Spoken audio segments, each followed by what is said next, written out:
evening, everyone, and welcome to Roy's Tie-Dye Sci-Fi Corner, episode number 230. This is our 5th season opener, and we are kicking off the new season with the classic 1981 fantasy adventure film, Excalibur. Joining me tonight to discuss this classic film from the 1980s is my friend, my co-host, the one and only, Mr. Ross Amico. Ross, welcome. Thanks, Roy. Happy 5. Hey, Ross. Happy 5. We're going to have to get you into kindergarten now. Get you What was registered. that? We'll have to get you registered to get into kindergarten now. That's what I thought you said. The age of 5. I don't know. I couldn't think of what else to say. Oh, shoot. How are you? Good. I'm good. How are you doing? Doing well. You know, as always with these things, it's always right up to the last minute when we prepare. Yeah, I know. I didn't rewatch the movie until this afternoon. So, well, I'm right there with you. Yeah, good watch though. Yes, it is a good watch, and there's a lot to talk about with this film, and yeah, and just for the record, folks, this was a Ross pick, and he picked it well. Hey, before we get started, I just want to welcome the folks that are out there on this Sunday evening. I see Colin Curlis is joining us from the UK. Colin, welcome.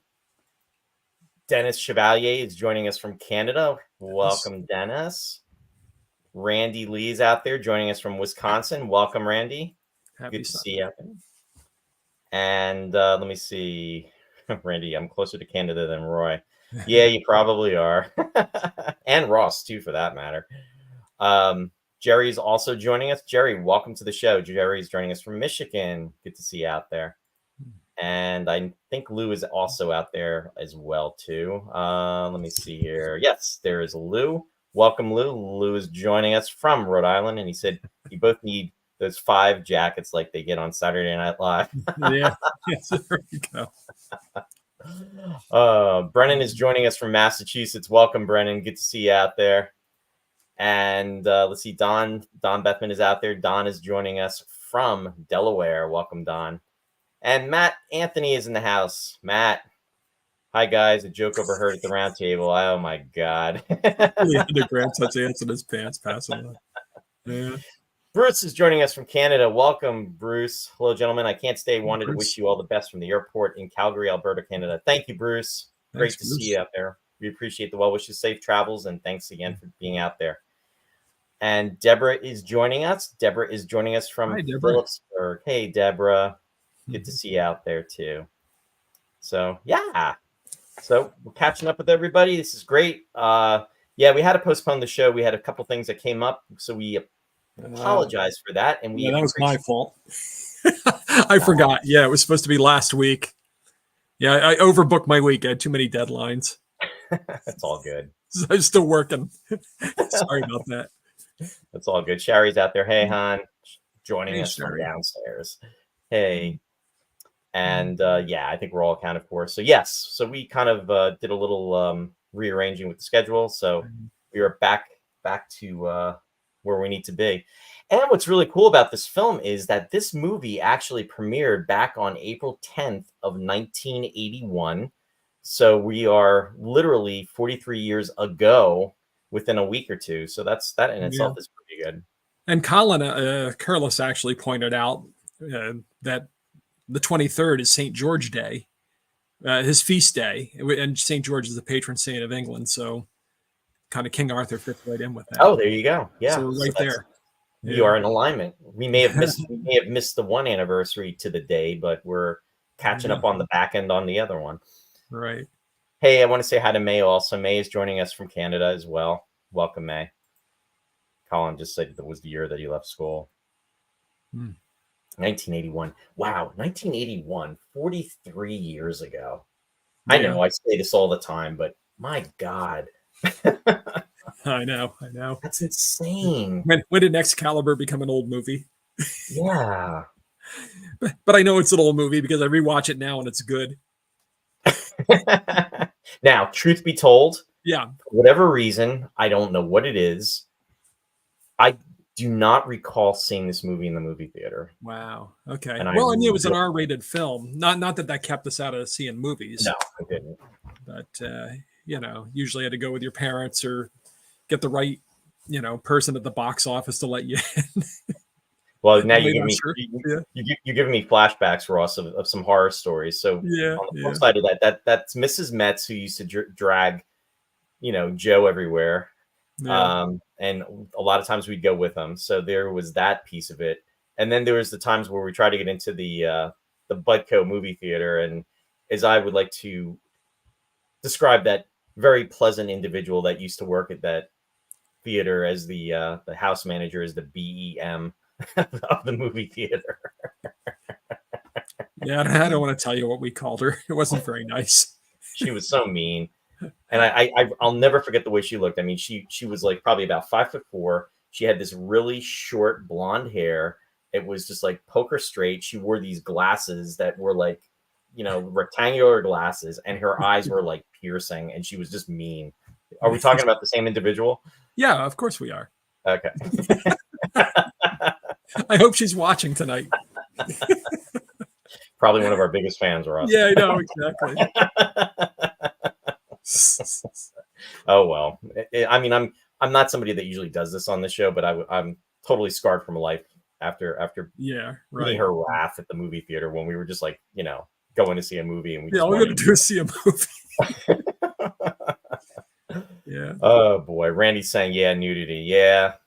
No shower scene unless you count being in the lake or the river, the shower scene.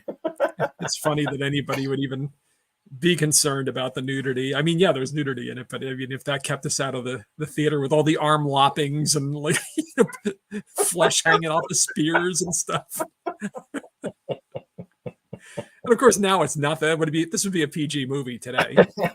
I know this stuff is like on ABC, CBS, or NBC nowadays. Exactly. Yeah. Oh shoot! But it was heady stuff back then. Pretty heavy. It was heavy and heady. Hey Jeff. Jeff's joining us from Utah. Welcome. I wanted to thank you, Roy, for conceding to do this. I was really surprised me that you would go for Excalibur. But this is one of my favorites. I mean, I can't say it's in my top 10 or my top 20 because I have so many favorite movies, but I can say I'll say it's in my top 20 movies. I just love this movie. I've seen it so many times. And I also want to say that your name, Roy, is from the French roi, which is king. Did you know that? You know that, right? I did know that, yes. So here we go. It's only appropriate that we start the season with King Roy.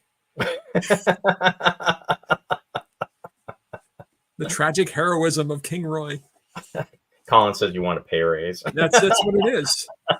That's what it is, because I had to butter you up here at the beginning. That's okay. I build them up and then I tear them down as the show goes on. Yeah, and that's the build up for the season, Colin. So just make a note of that. I saw this in high school also, but unedited. I'm not sure if we had to get our parents to sign a slip, or this was the old days. Yeah, a lot of stuff. Yeah, we're just showing it. The teacher goes rogue and puts it on. Nobody cared about that stuff back then, or if they did, nobody got in trouble for it. So this was the first time actually that you were seeing the movie, you think? Yeah, I actually had seen parts of this film before, but I had never seen it from beginning to end. And maybe it was something to do with the rating. I mean, I know that we had actually gone to see other R-rated films at that time. I mean, 1981. So that would have been 15 years old. So that. Well, you saw Alien, right? Yeah, I did see Alien, but I didn't see Alien in the movie theater though. Yeah. So that might tie into. You know what it is? I probably saw part of this film on Prism, if I remember correctly. But again, I didn't see it from beginning to end, and it was more, I think, in line because I was thinking it was more fantasy, and I was really into pure science fiction at the time, so that was the reason. But no, I wanted, when you mentioned this movie, and I just kind of like took a deep breath thinking about it, because to your point, I was kind of thinking, do we want to start something off that's not really like hardcore sci-fi or just something for the new season? And I thought, no, let's do it. And plus it was just fun, just like seeing your reaction when you were like, really? You're good with doing this? Really? I never believed that you would go for it in a million years. Well, you know what? Last year at this time, it was really on my mind because, the whole film is kind of a secular pattern, and the land and the king are one, that kind of thing. Right. So when Arthur is rejuvenated, you have the whole spring sequence where the landscape is coming to life and the blossoms are falling, and this is the time of year that all the blossoms are. Every year at this time, I think of Excalibur and Carmina Burana because of all the blossoms falling from the trees. So I thought, if we don't do it in the spring, the other good time to do it is in the fall because it's kind of the shadows are lengthening and it's kind of a heavy movie at times. Yeah, I think things are starting to go the other way. And yes, it is definitely a heavy movie. Before we comment on that, Brennan said my brother tried to get me in, but it didn't work into the movie theater. Lou said I used to watch the video over and over when it was first available. And yes, I'm going to take a chance with Matt here. The sword is good. It kills the brutals who live in the outlands of Camelot. The whatchamacallit are evil. It causes the brutals to multiply. Yeah, it's a reference to Zardoz. Remember, the gun is evil, or the gun is good, but the penis is evil, blah, blah, blah. Yeah. Right. And, and speaking of Zardoz, I mean, the director of this film directed Zardoz. Yeah, that's why he's saying that. Yeah, all roads lead to Zardoz. Brennan said, I found it confusing the first time I saw it. It took repeated viewings for me to get into it. On the other hand, Brennan perfectly understood Zardoz. But Excalibur totally befuddled him. Hey, I want to say hi to Fred that's joining us. Hey, Fred, thanks for being out there on YouTube, as well as Matt and as well as Cherie. Thank you for joining us on YouTube as well. Saying, hey, there, guys, my mother took me to see this movie back in 1981. Lots of laughs. Yeah. I remember those days. I went with my parents. I think Matt was with us too, because I was hanging out with Matt all the time back then. Zardoz. There we go. Speaking of Zardoz, there's Linda. Hey, Linda. Brendan is saying, yeah, of course. Yeah, Zardoz still is. Randy said, as the clerk at the only VHS rental store in town, I gave a lot of people a lot of breaks on the R-rated movies. Yeah, see, Randy was one of those cool clerks, Yeah, here. Don't tell your mom.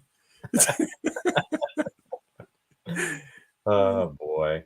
Hey, yeah. Linda. Linda's also joining us on YouTube, and she's also joining us from Canada. We are well represented from Canada tonight. So she got to hear our references to Zardoz. Yeah, exactly. She must be going bananas out there. But I do have to say, this movie does definitely have a lot to it. It's something that you definitely, I would recommend if you haven't seen it, which I'm guessing that the majority, if not everybody out there, has seen before. Yeah, definitely deserves multiple viewings because there's so much to grasp, and it's so easy to overlook something, and there's so much going on. It's so in depth. There's just a lot of detail, but it's epic. I mean, it's about a 2 hour and 20-minute movie, which originally was filmed at almost about 3 hours. From my understanding, there was a lot of cuts taking place, right, Ross? Yeah, I would have liked to have seen the 3 hour version. But when they showed this on HBO, even though is it an hour and 20 or an hour 10 or 2 hours 20 or 2:10? I thought it was 2:20. It's well, in any case, HBO put an intermission. It was unusual. They put an intermission in there after Arthur takes the lightning strike, and they say, "Is he dead?" And they go, "No, he lives." And then the intermission sign would come up, and you can run to the kitchen and get ice cream. Did you get ice cream, Ross? Oh yeah, But it was, I did see it in the. You rewatched it? Yeah, it is a spectacular movie. I saw it for the first time in the theater, and I think I saw it with Matt and my parents. Obviously, it's always awkward watching. Sex scenes in the theater with sitting next to your parents, but it's not as awkward as filming sex scenes with your daughter. I know, right? Talk about taking it home. Holy mackerel. I didn't realize, though, apparently Gabriel Byrne says that they didn't perform the scene together. Right. That he says he was performing with what he called a pin cushion. A pin cushion, yes. Hopefully with no pins in it. But hopefully. Yeah, they performed the two parts of it. But still, Dad's shooting the scene, so it's got to be weird. Yeah. All three of his kids had parts in the movie. John Boorman. So you had Charlie Boorman, who played the young Mordred. Right. And he had a big part in a later film he did called I'll forget now, has Forrest in the title. It was with Powers Booth. It was not as compelling a movie, but the son is raised in the wild kind of thing, and the father comes and tries to bring him back. And then the other daughter, Emerald Forest, according to Don. Emerald Forest, thank you. And then the other daughter played the lady in the lake, so she got to be on her back in the lake and put her hand up with a sword. So all in the family, and the whole thing was filmed within a mile of Borman's house, which. I know he was commenting. This is like it was one of the few times that when he was actually making a movie that he actually got to sleep in his own bed. Yeah, because this one is local. Yeah, only like a mile away over the hill or something like that. I guess they were saying. Yeah, this one and Zardoz were the two that were filmed right around his house. Don said, thought it was somewhat ironic that director John Borman and had his daughter dance suggestively as Igraine. Yeah. Mirroring Duke of Cornwall's regrettable decision. He was playing with fire. There you go. Yeah, a little bit. So that was strange. But so I did see it in the theater with my parents and with Matt. And then it was on HBO, and I was in heaven. That I'd watch it all the time. The Borman Family Project, they referred to it. So, it would be on in the middle of the night, and I'd set my alarm, and I'd get up and watch it. And then the sun would be coming up, and I'd be all like, morose and solemn. So how many times have you seen this movie, Ross? I don't know. I'd have to calculate, but considering that I saw it in the theater so many times over the years, in under different circumstances. I know I saw it at the Theater of the Living Arts in Philadelphia. They had a double feature of this and The Adventures of Robin Hood with Errol Flynn, which is a great double feature. But if anybody ever has a chance to see something like that, see The Adventures of Robin Hood first, because I wanted to see Robin Hood second because it has a happy ending. But it's totally jarring once you get into the whole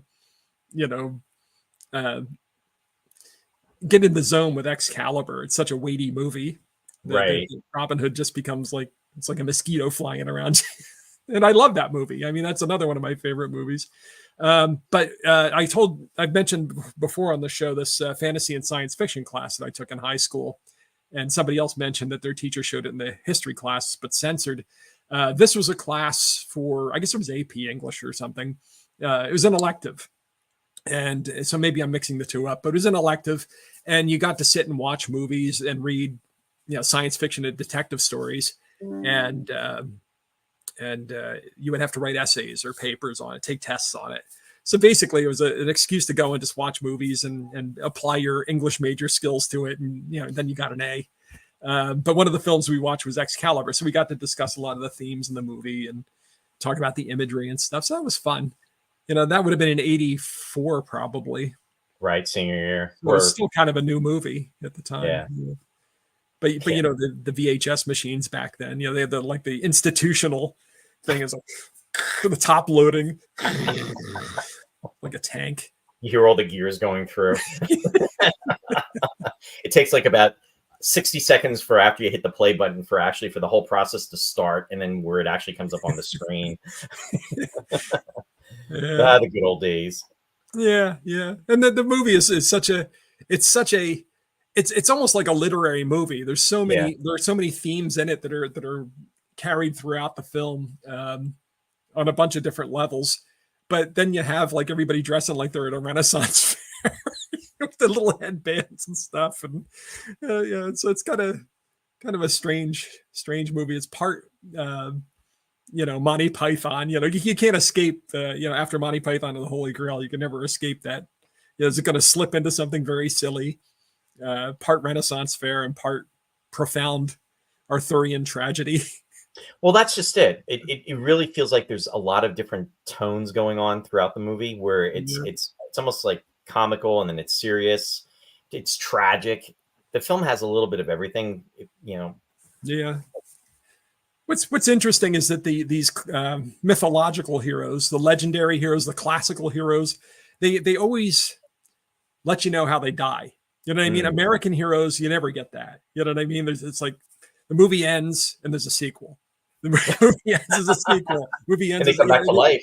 And they come back to life in the sequel. Yeah, exactly. Nobody ever dies in America. They just keep winning. But but in the European and even the Greek, every mythology of the world, they always take you up to the death of the hero, and because it's about sacrifice, and they die with grace, and there's I don't know. There's a moral to the story. Yeah, I guess so. Yeah, life sucks. That's the moral. But yeah. So we're not used to seeing stuff like that, like Robin Hood getting bled by a treacherous nun, or we want our story to end with him saying, "May I obey all your commands with equal pleasure, sire," and walking off with Olivia de Havilland. We don't want to see his death. Ah, the good old days. Yeah. One of the comments Fred made was Jean-Luc Picard is in the movie. The Sci-Fi. Yeah. This is a crazy movie because for a long time, every time I watched the movie, somebody else had become famous. Every extra in the film, because when Excalibur was out, nobody knew Liam Neeson. Right. Nobody knew Gabriel Byrne. Nobody knew. Patrick Stewart was starting to turn up in a lot of stuff, but nobody really knew him as a name. But he was always. I think this was his first movie though, because I think then shortly. Yeah, because Dune, I think, was Dune 84? Yeah, by the time Dune came out, I definitely recognized him. And of course, he was in Life Force. Of course, Life Force. I mean, my God. That was 85. Yeah. So he was in a lot of stuff around, in the early 80s. Okay, so maybe this was the first. Yeah. And then out of nowhere, yes, Robin and Marion is another film version of the Robin Hood legend with Sean Connery and Audrey Hepburn, and Nicole Williamson plays Little John in that movie. Interesting enough about Nicole Williamson, the first time I actually saw him as an actor was in a Columbo episode. He did one of the later episodes, and it was almost like a takeoff on. He was a oh my goodness, Rosebud. That's Citizen Kane. Citizen Kane, thank you. He was his character was a doctor of psychology, but what he did was he trained his dogs to kill on the command of when Rosebud was said. And that's how he did it. In fact, he tried one of the few times that the villain actually tries to have Columbo taken out. But what happens is Columbo, spoiler alert, Columbo figures it out and pretty much pulls a trick on him in regards to when he tries to do the commands. But that was the first time I saw him, and very big, booming actor too. So it seeing him in this role as Merlin was really enjoyable, and he really embraced the role. I thought he was excellent in that. Yeah. Oh, he does so much with his voice, and he steals the movie. He does. He really does. You really don't expect. In 1981, when we went to see this is not the Merlin we expected. No. Merlin has the pointy hat and the beard. Right, exactly. And here he has the glimmering skull cap, and he's speaks in these.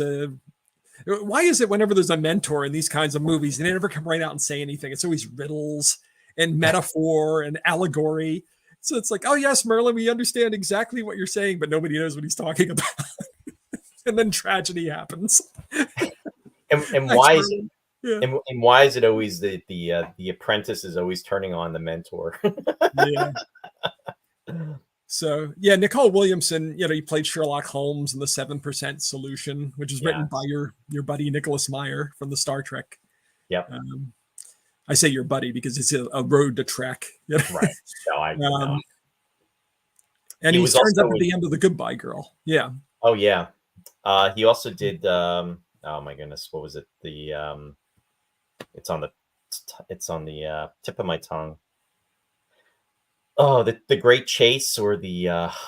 Was he in? No, not the Great Race with. No, it was the other one. Oh, what was it? It's I shouldn't even have said it because I can't remember. Was it one of these? I'll have to come back to that. Not if you hold your breath, Andy. What did you say, Ross? I don't know. Not worth repeating. Okay. He played there was a part in Return to Oz that he played, but you never saw him. He was like the stone, whatever he was. Mm. But yeah, so Nicole Williamson, and he's known for his escapades, in the great tradition of English classical theatrical actors. He loved the bottle and was always getting into trouble. Well, I was just going to say, he Yeah. actually had a reputation of causing brawls with fellow actors. Yeah.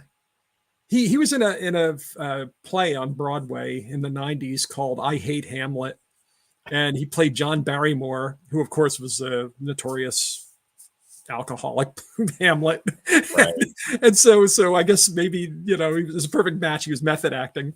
But yeah, he actually wound up stabbing somebody with a sword on stage in that one. And, he's always acting up. And then I guess whoever it was walked off and he turned to the audience and said it was unprofessional of him and everything. So there was all kinds of crazy stuff going on there. But yeah. Good actor, though. Yeah, definitely. It's just hard to work with, maybe, sometimes.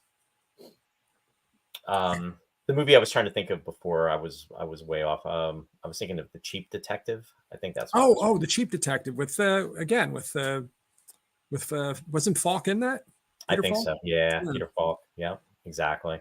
And then he was what was it in the movie? Not the second Exodus, because I believe he directed the second Exodus. John Boorman, didn't he? Oh, John Boorman did. Yeah, right. Yeah, but the third one, he was a father in that. Movie, okay. Believe it or not, but I don't think Boorman directed that film. But it's kind of an irony, though.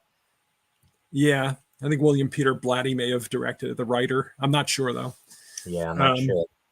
Yeah, but it was the other thing about Nicole Williamson. Oh, he and Helen Mirren didn't get along at all. Yeah, they did Macbeth together, and I guess the production was really bad, and they clashed, and they hated each other. And then Boorman pretty much wanted to use that friction to, again, almost like as a form of method acting when they interacted with each other.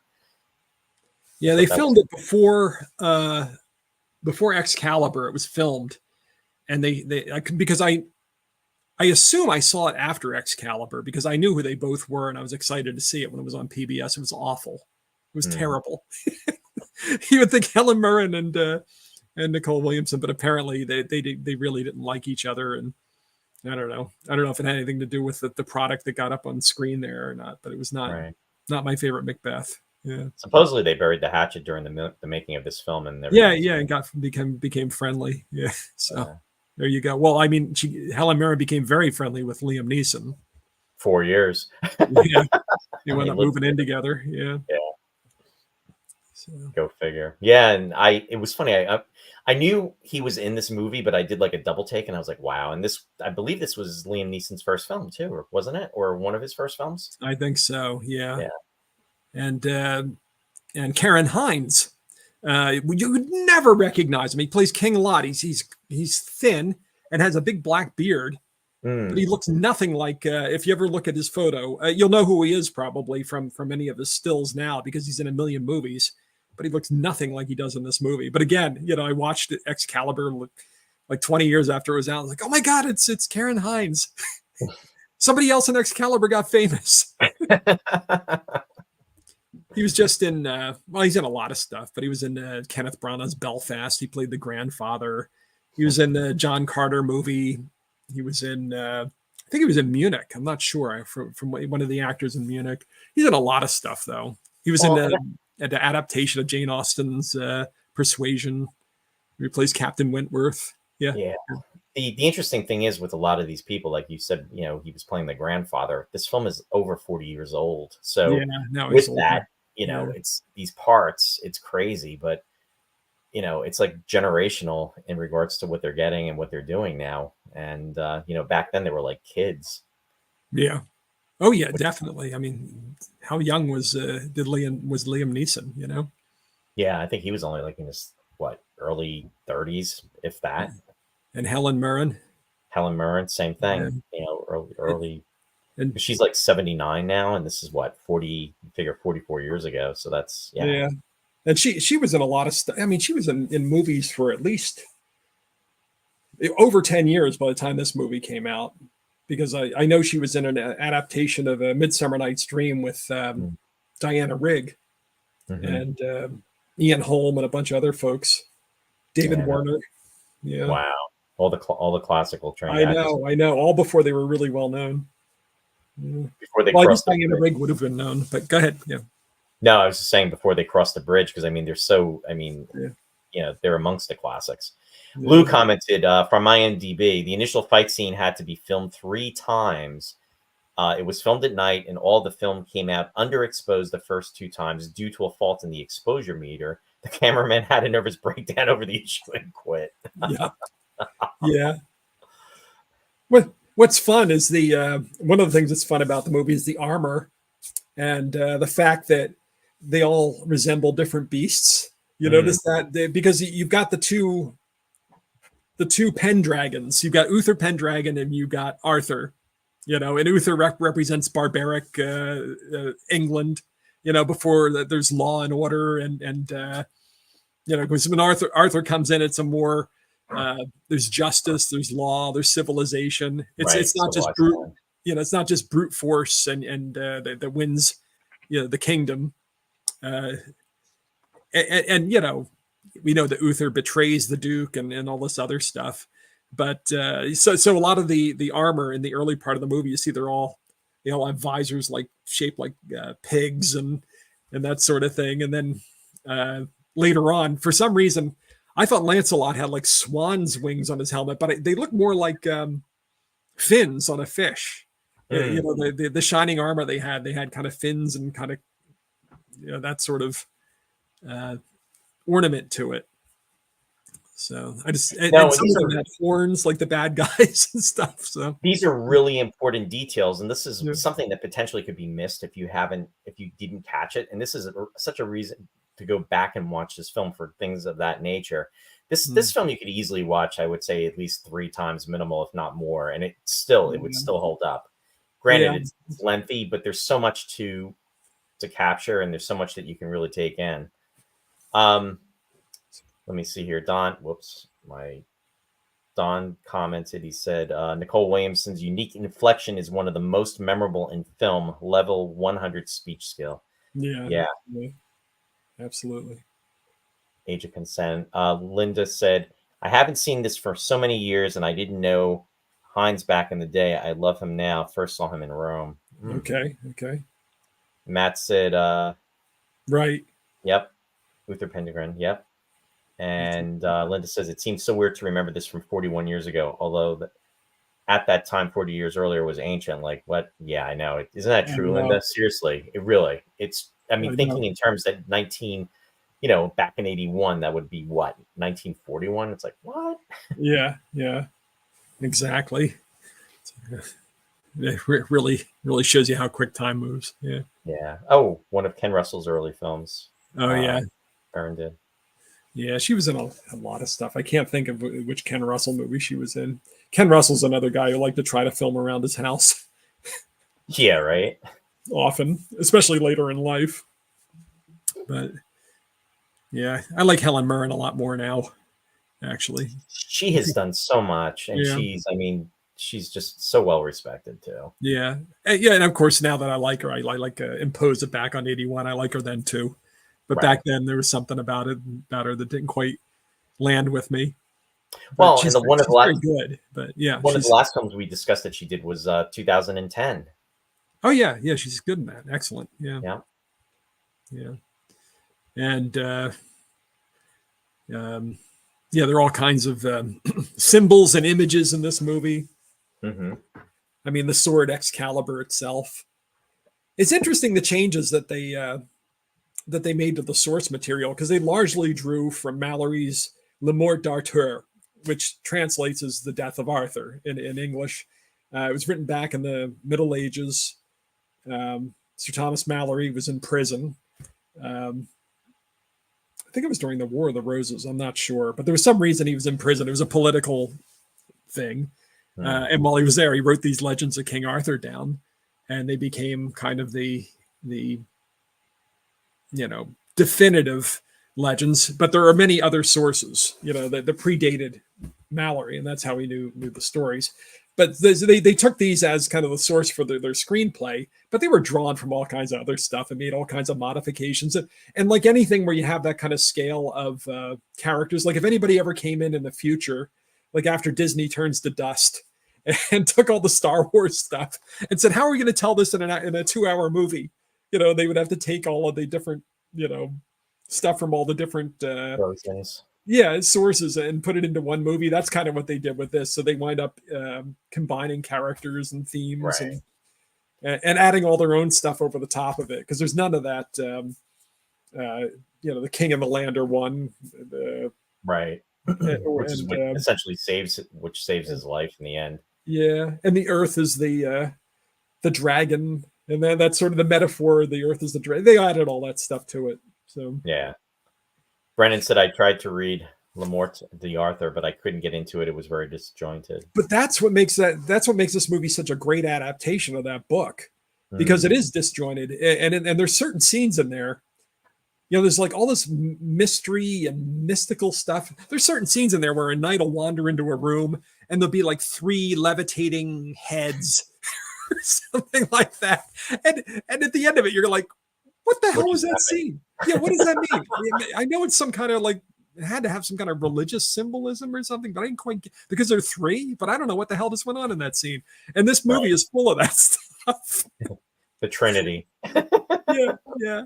So, and it would always, this movie always fades out, like at the end of a chapter, kind of out of an end of a segment. And then they start up with a separate kind of piece of the story. Then we'll go to Lancelot and see what he's doing. And now we're 20 years later and see what's going on here. And, well, that's another point. No, that's a point that I wanted to bring up too. It's almost like all these years just like pass, and there's no reference to it. It's like, somebody goes out, to do a search or something, and it's like, okay, like 10 or 15 years have gone by. You know what I mean? And even when we finally catch up with, with Lancelot, I mean, he's like this older figure at this point in time.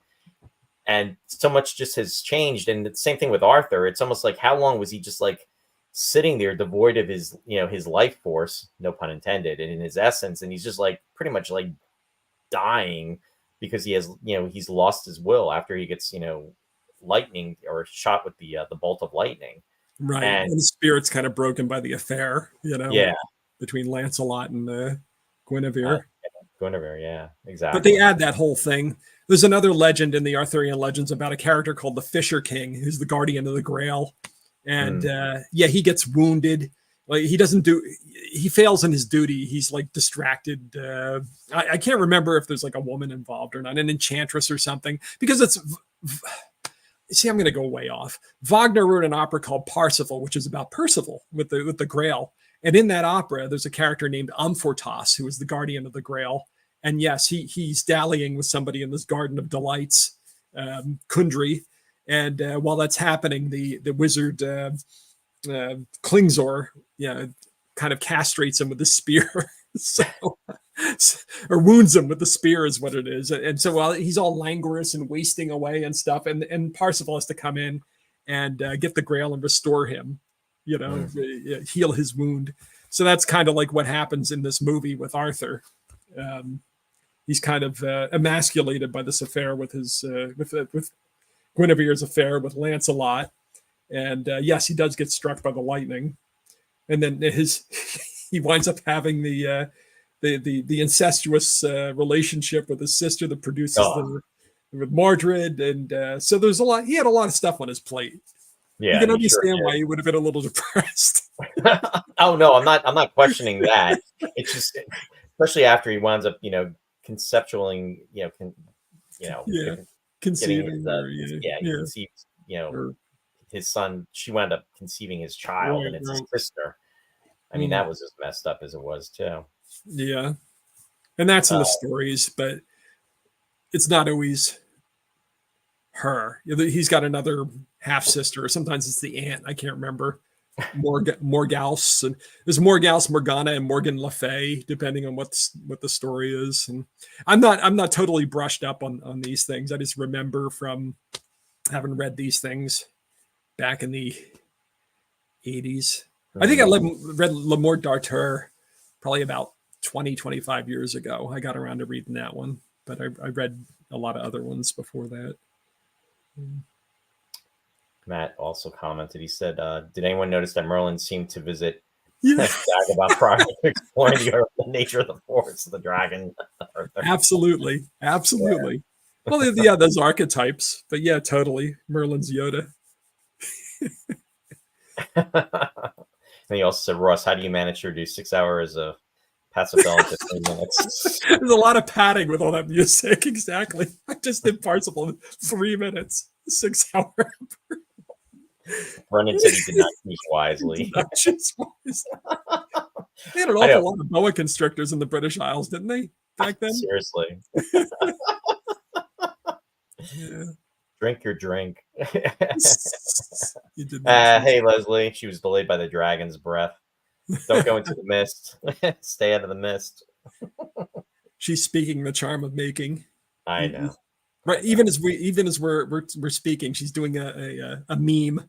Yeah. Or a GIF. She's doing a GIF of the. I'm not even going to try to do the pronunciation, but I'll do the modern English piece of that. Is serpent's breath, the charm of death and life, the omen of making. All right, everybody.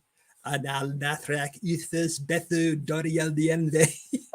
Anal nathrak ethus bethu dorial diende. Yeah. I don't even know if I've got it totally right because I memorized it from watching the film. Yeah, I never saw it spelled out. I took an Arthurian literature class in college, and the woman who taught it was English. She was married to somebody from Wales, and she swore it was Welsh. But all the sources I'm seeing online say it's Old Irish. So there you go. So I don't know. And you forgot the one piece that's followed after that. Tushmakan. Tushmakan, exactly. You know what that's from, right? Yeah, it's Belloc, right? Belloc. Yeah, I finally, in the years before the internet, it was always a big mystery. But I finally did chase down a translation of that too, but I don't remember what it is at the moment. Leslie's saying you're kind of close. It's Welsh. But that's what I said. My teacher said it was Welsh. Yeah. Listen, Leslie, she's here too busy with her gifts. Listen. I'm saying all the sources online are saying Old Irish, but she told me it was Welsh. But she was married to somebody from Wales, and he said it was Welsh. So, there you go. It was probably Pidgin Welsh, who knows? Because it was written by Borman. He probably didn't know Welsh. Mm. He's sitting there with the dictionary, the English Welsh dictionary. Now, Colin Curlis lives about like an hour from Tintagel. Really? In Cornwall, which is in legend where Arthur was born. Yeah. I don't know if they don't ever say Tintagel in the movie. They say the Duke of Cornwall, but he's very close to that area.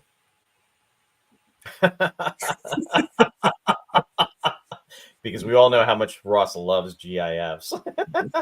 Yeah, it's my favorite, Leslie. I don't like them as much as peach pie.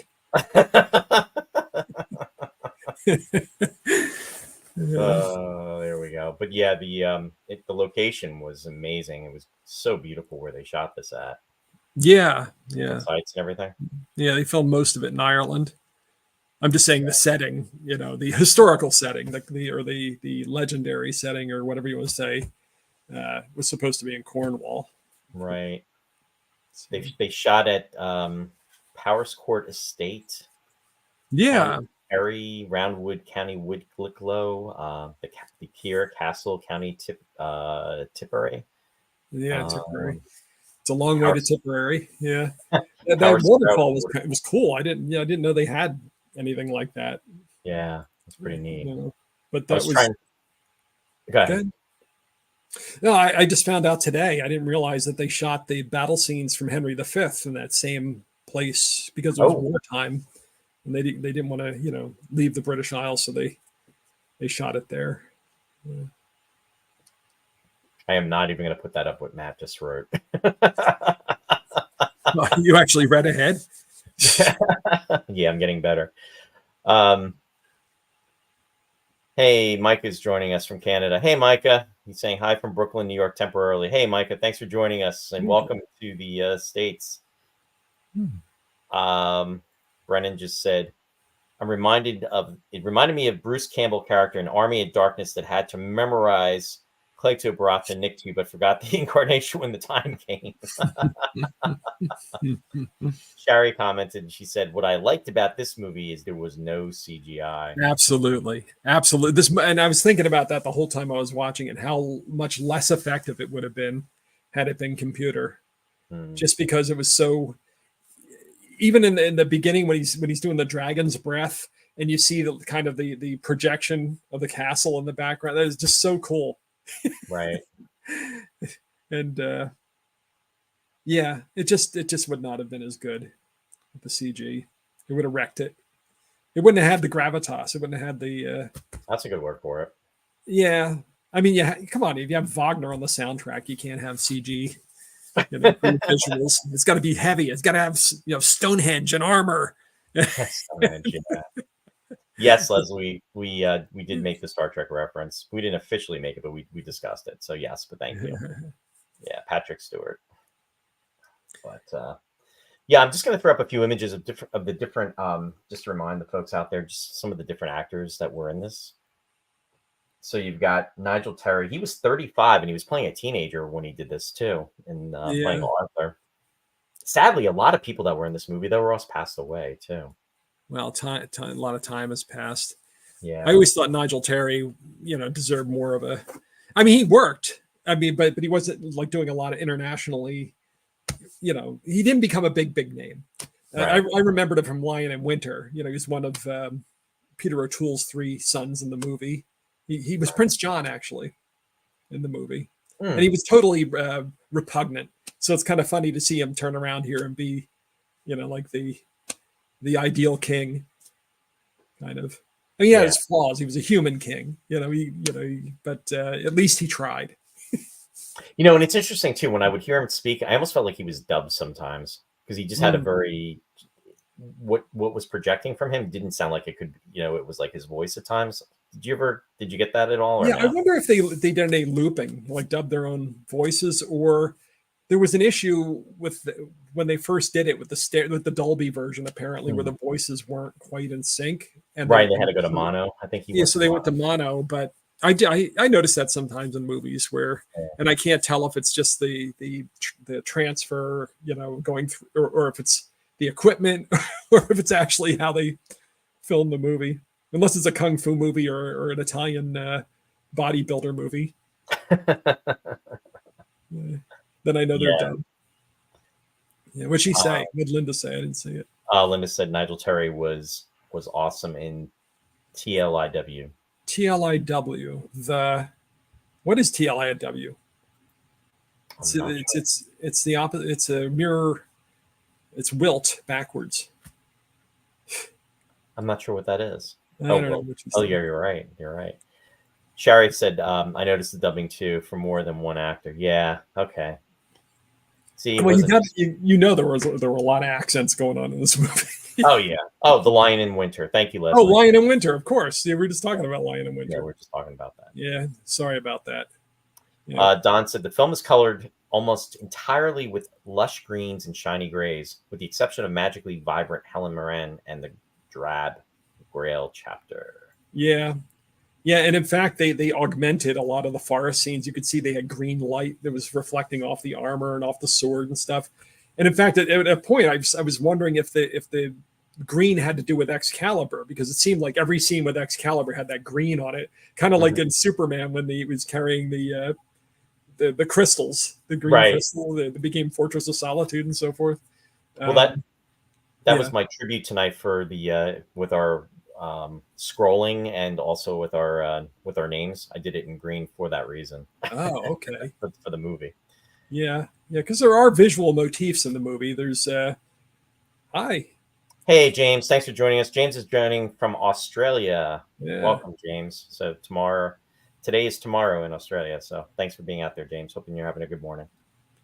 There was fire in the movie as a symbol of both war, but also lust. There's that marvelous montage at the beginning with the Duke of Cornwall, or rather with Uther taking the form of the Duke of Cornwall, and the Duke of Cornwall dying in the encampment while Uther's with Igraine in the castle, and they keep cutting back and forth. It's so over the top with the flames and the slow death of the Duke writhing on the spears. It's like how much more anguished, insane sexuality can we fit into this movie, into this scene? And then the ravens. Every time Merlin shows up, they're the two ravens that show up. Like with Odin. Odin always has two ravens. But they were always like a portent of something to come. I didn't notice that they actually show up in the scene when Arthur's about to meet face off against Lancelot, when they're going to have the joust. Mm-hmm. They fly in also. I knew they were at the beginning with when the Duke falls off the horse. I didn't catch that, Ross. I missed that. And dies, and they show up again when Merlin comes to claim baby Arthur from Uther and Igraine, and then they show up when Arthur's going to duel, joust with Lancelot. Right. And then there's a whole lot of stuff with the ravens in the second half of the movie where they're pecking eyes out of corpses and stuff. Well, that was, in fact, I even read that they actually had that set up for a long period of time because they were waiting for that to actually take place. That was actually real. I mean, yeah. Enough to get graphic on here.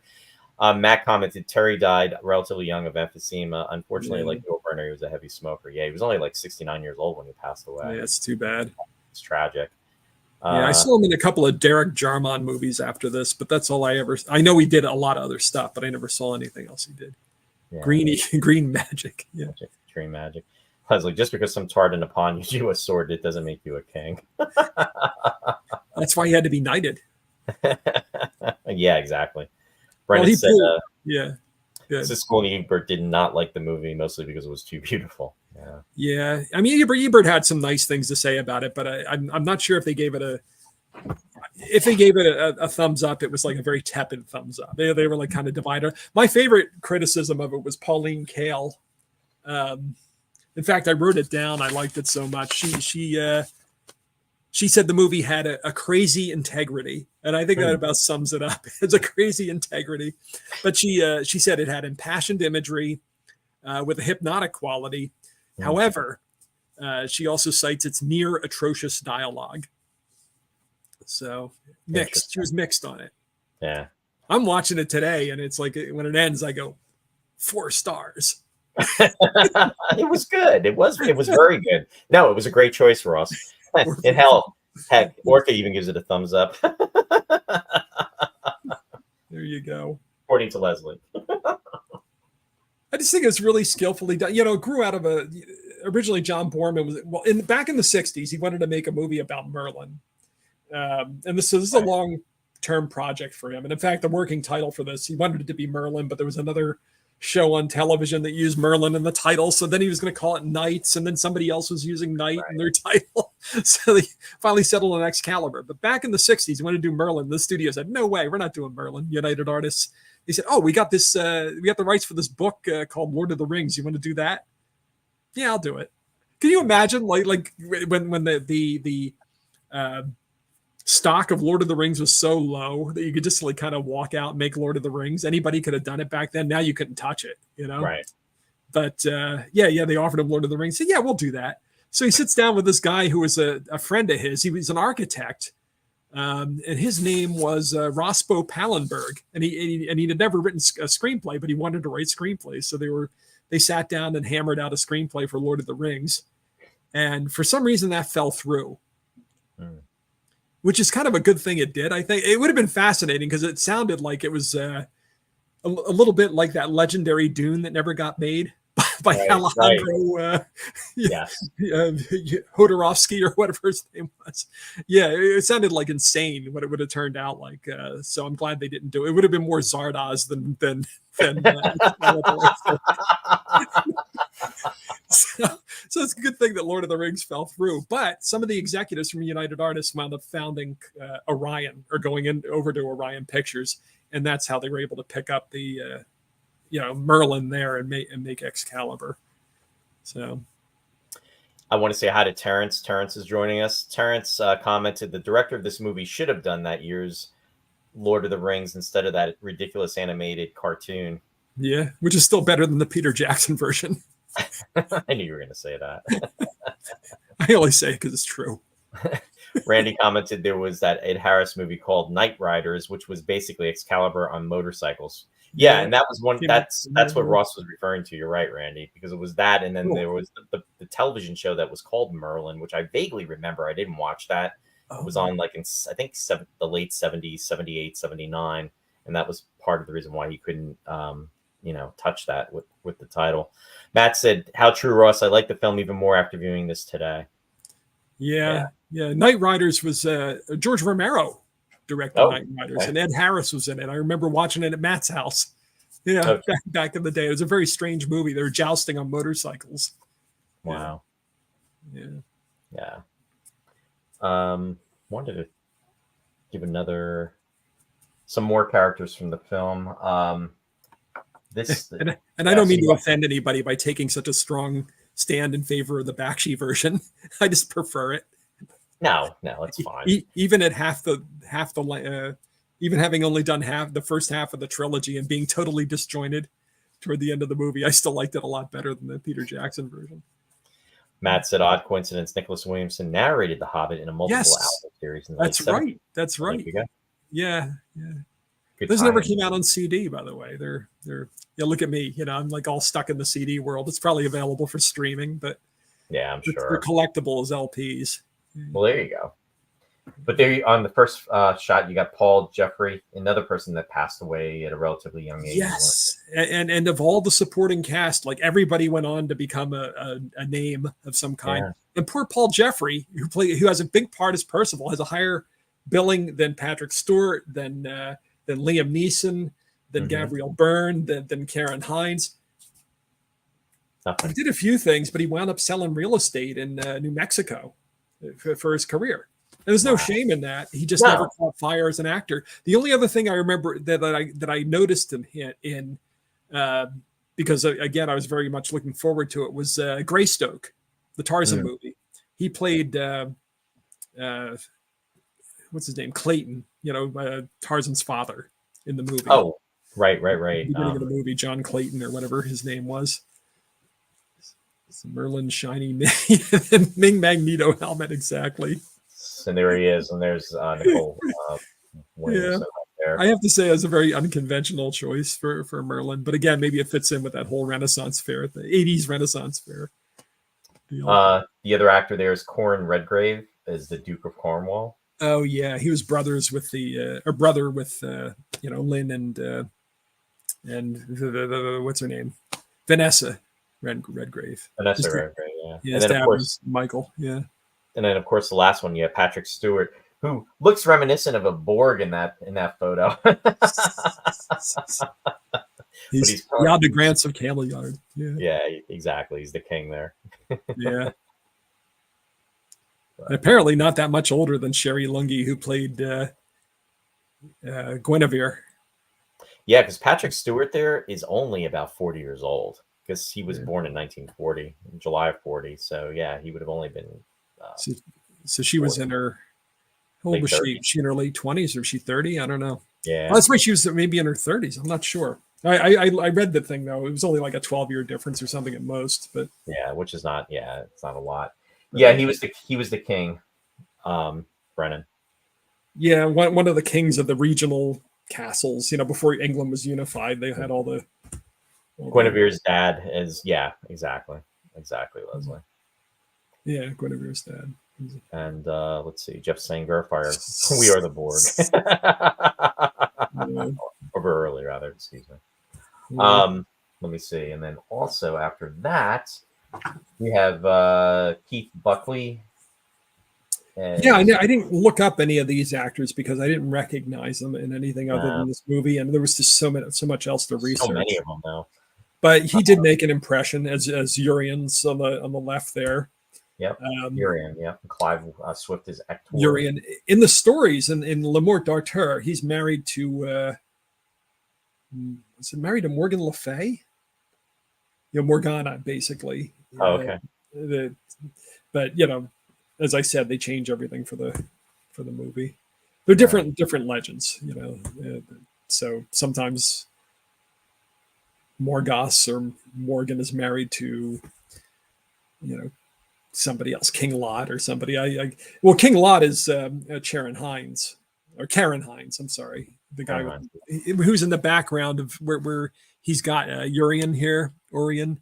Yep, that's him on the right. You can see he's very tiny there, but that's Karen Hines as King Lot. Gotcha. And then of course you have Liam Neeson in the third photo, right, and then the Gabriel Byrne. Yeah, and the second guy here, I'm not sure who he is either. He plays his father, plays Arthur's father or adoptive father.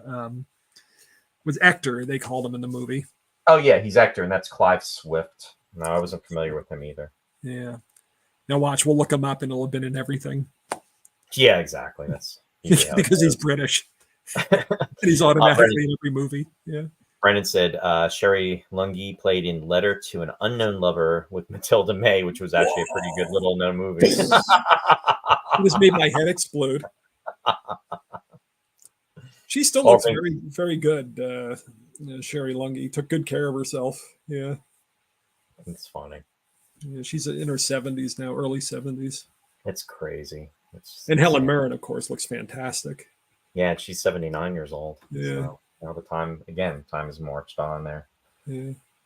They both look better than any of the guys in the movie. The guys all looked horrible. Yeah. The ones that are still alive. Oh boy. Yeah. And then you know what? I still have a couple of here, let me just do this real quick. And then you've got the older son. Right. And I forgot. I mean, I did look him up, but I didn't really pay attention. Robert Addie, if I'm pronouncing that correctly. And then, interesting enough, the younger version, I don't have a photo of it, was Borman's son, Charlie Borman, like you mentioned earlier. So he played the younger version. Yeah, he had the creepy armor, but he really should have changed it when he got that Adam's apple. It was just not appropriate armor for him. Yeah. And then you had let's see, Clarion Hines as Catherine Borman as Igraine. Igraine, yeah. Igraine, there she is. Yeah. And then as King Lot was Clarion Hines. Oh, Karen Hines. Yeah, but that's Nigel Terry there though. Oh, I get the wrong photo up there. My bad. But you know what? That's really good though, because you see that right in the image, you see the parallel with Arthur and Christ. Yeah. There's a lot of religious symbolism in the movie, and it's the dawn of Christianity, and the old ways are dying. All the pagan ways that Merlin represents, and Morgana is being replaced by. It's a time for men. It's a more humanized age, and civilization, and religion, and justice, and Merlin even gives mention of that too. I mean, he's like, he's onto different things. He's onto other worlds. It's mentioned. I guess organized religion is what I mean, as opposed to like pantheistic or anything from the earth, where they're pulling mandrake roots out, making potions out of mandrake and stuff. Let me ask you a question. Did you see now you probably knew the history of it, but did you know where this was going with Morgana with Merlin initially? When you saw just because I know the stories. Right. Yeah. And you could kind of see it coming, I think, even if you didn't. In a lot of the stories, he winds up getting sealed up inside a tree. In fact, it's somewhere in Brittany, I think, that he's supposed to be locked up. There's a famous pre-Raphaelite painting by Edward Burne-Jones called The Beguiling of Merlin, in which he's transfixed by, it's not Morgan though, it's or Morgana, it's in French I guess it's Viviane, but it's sometimes like Nimue or Niviane or Nimue. She's like a dryad or something like that, locks him up in a tree. Oh, okay. And Merlin ages backwards. He's the half son of Satan. Oh, I didn't realize that. You don't know any of this stuff, but they say it. I think it's right on the first page of the Mallory, or in the beginning of it. There, somewhere toward the beginning. I remember he was born of, or at least a demon. But I thought yeah. That explains why his eyes were turning fiery red then at one point. Yeah, I don't know how seriously anybody takes that, but he ages backwards, which they don't mention in the movie, which is why he has the gift of prophecy, why he can see the future, because he's moving this way in time as we're going this way. Yeah. Interesting too. Oh, Matt commented. He said Clive Swift was in everything. He's stage work with Mirren, and for Roy, he was in Doctor Who episode Revelation of the Daleks. There you go. Yeah, there you go. Thanks, Matt. I think I did read one of the actors was in Doctor Who too. Didn't realize it was him. So thanks for sharing that. Well, Nigel Terry was turned up in Doctor Who too, and I think so. I don't follow the show, so I didn't see the episodes. No, for the Whovians out there, I'm sure they put us into perspective with that. Thanks again, Matt, for that. Yeah, that's something we haven't tackled on the show, and it's something that we definitely have to. But Doctor Who is just so vast and big. I mean, I don't know. What's that? We did one series. We did the one with Catherine Shell. We did the one with whatchamacallit? Julian Glover. Glover, right. Yeah. I mean, it's very, only a couple episodes. Right, but we drop in the almost, I wish we could actually do the first episode, but I don't even know if that's even available, because I know a lot of them were lost, and what they've done I think it's kind of, they have the audios for them for that. Yeah. But or maybe even the movies. We should just with Peter Cushing. They're not supposed to be great, but I'd be willing to do them. You probably need a guest host that really knows who to do them justice. I wouldn't mind, doing a series or doing the movies, but I just don't. I would never be able to catch up on, 40 years of Doctor Who or 50 years of Doctor Who. No. I mean, I watched the Bakers back in the 70s, and those were my favorite, probably because those were the ones I watched, and it was the ones with what was it, Sarah Jane and what was the other guy that was with them? It was Sarah Jane and Harry, Sarah Jane, and the Doctor. But then as it progressed, then he had that was it the K9, and those I kind of fell off on. So probably more like 74 to 76, 74 to 77. The Master. Yeah, the Master, exactly. Brennan said we should try to do the Peter Cushing movie from the 60s, Doctor and the Daylocks. Ross and I actually had tossed that around at one point too. Oh, bless you. What's WDW? Thank you. What is it? I'm not sure. It was interesting in this movie. Bless you. They moved the sword, the drawing of the sword, to Easter, which kind of fits the whole theme of renewal. Because Easter is spring. It's supposedly the time of the resurrection, and because in the Mort d'Arthur, I think he pulls the sword on Christmas. It's in an anvil in a courtyard in front of a church. A Walt Disney World. Okay. Oh, so you tried to pull. I'm pulling that sword. I didn't realize they had that there. It's fine. Yeah, I didn't either. I'm sure they prepared for you, Brennan. They put extra concrete in there before. They said, Brennan's on his way. Somebody bolt that thing down. Lady of the Lake. We didn't mention the Lady of the Lake. Lady of the Lake. That's his other daughter, right? His other daughter, yeah. Right. Yeah, so he gets the sword from the Merlin gets the sword from the Lady in the Lake in this, and then Uther has the sword, and then he drives the sword into the stone when he dies, and Arthur's the only one who can pull it because he's a Pendragon. But I don't think Uther ever gets the sword in the stories. I think that was an invention of this movie. Even though it's interesting how they set up Excalibur as something that's, again, fitting in with the whole religious angle of it. It kind of goes back to the dawn of the world. It sounds like it's like something that would have been like in the Garden of Eden or something. You know what I mean? That's how far back it goes. It's like from the dawn of time. It's like, oh, okay, so I guess Excalibur was around with the creation of the world. But didn't you feel that Excalibur, maybe, I don't know, see, and I'm not up on it as much as you are, so there's that piece of it. But almost if the person that had Excalibur really had true power, absolute power corrupts absolutely, right? But Right. it wouldn't prevent their death, but it would really give them, I don't know, it would give them that much more. I mean, even when he fights Lancelot, he really, if it wasn't for Excalibur, he would have lost that fight. And Yeah. he, you know, But he then he felt felt like he cheated by drawing on the power of the, you know what I mean? Because it served his own right, vanity rather than, serve mankind or what have you. Yeah. exactly.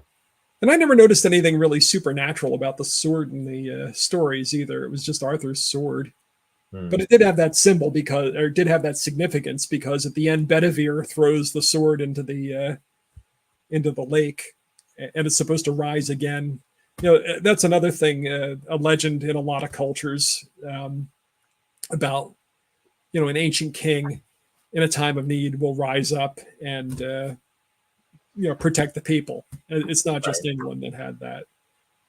They have it in the Czech Republic. They have it in in Russia, and it's a thing. It's like, yeah, our leaders might not be able to save us now, but we've got people from hundreds of years ago, thousands of years ago. They'll step up and save the world, so don't worry about it. Yeah.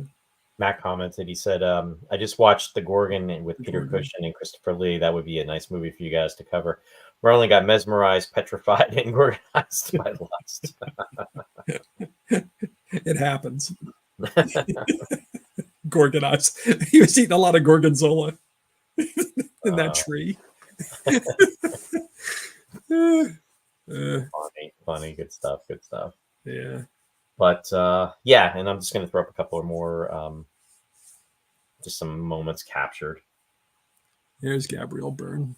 Yeah.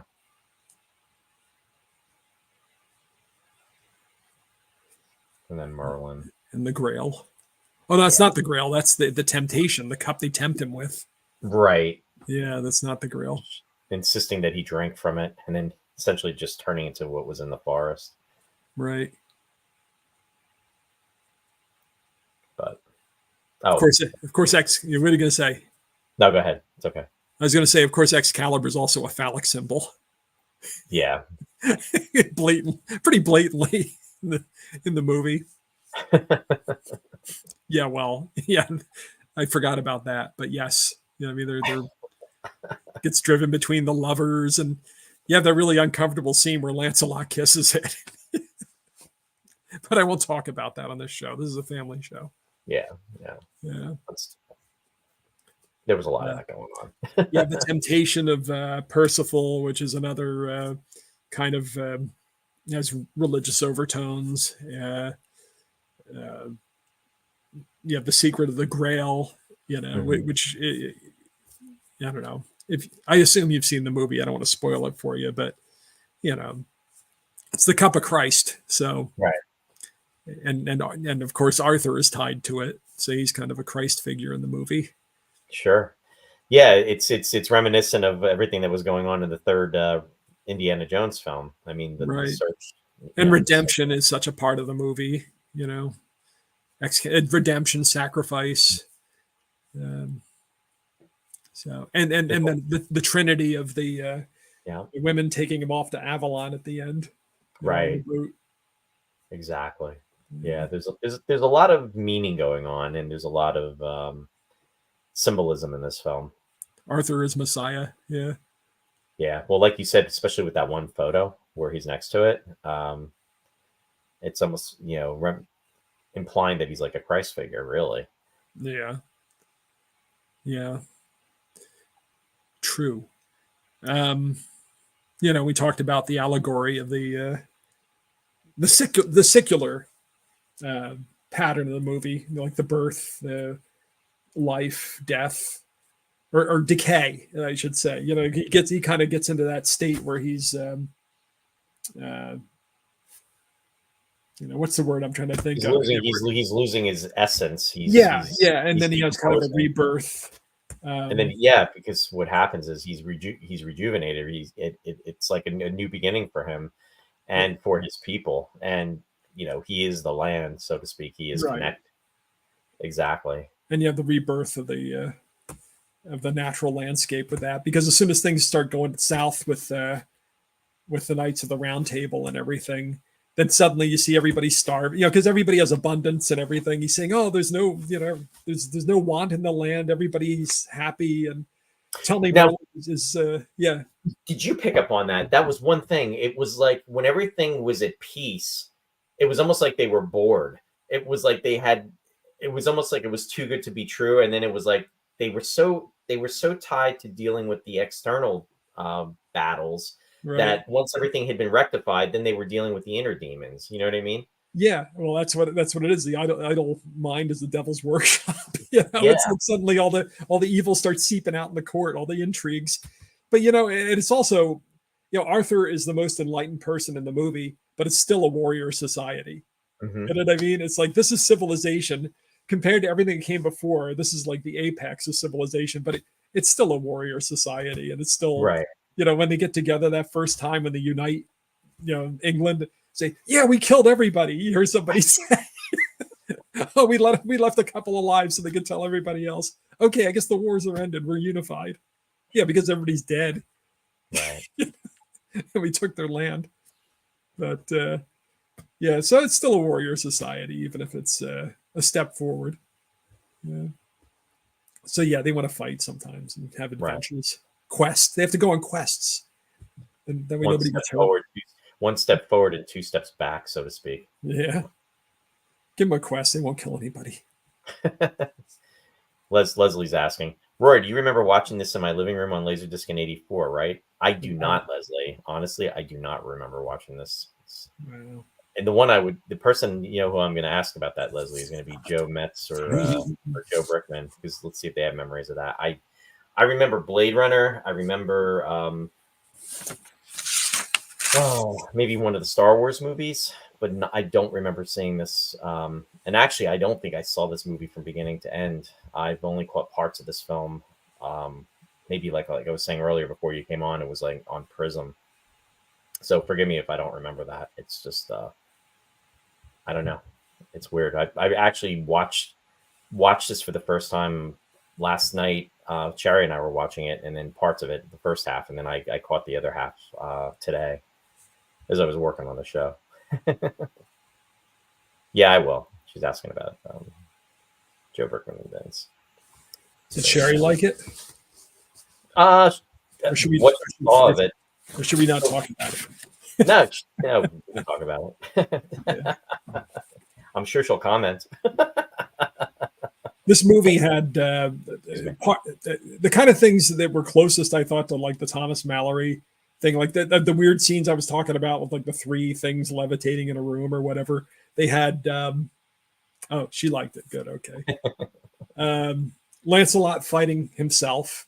That scene where you think, okay, this is like allegorical, right? Except no, it really happened. It really happened, exactly. Yeah. Although he receives a wound that's identical to Arthur's wound. Did you notice? They both had kind of the, which of course is the same as Christ on the cross with the sword of, where he gets pierced with the spear of Longinus or whatever it is. Right, and that's the wound that he said that has never healed. Right.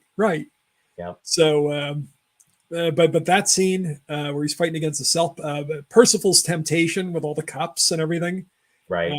That these things are not right out of Mallory, but it's that kind of weird, just that strangeness that would be lifted right out of the book. And Arthur being taken to with the Ross. I think we're blowing Randy away with this. Are we blowing his mind? Yeah, because he said he never really considered looking at it in this light, but he's going to go back and check it out. And yeah, there's so much underneath, so to speak. The whole thing with the Grail, the strangeness of the Grail was also, now that really kind of was in Mallory.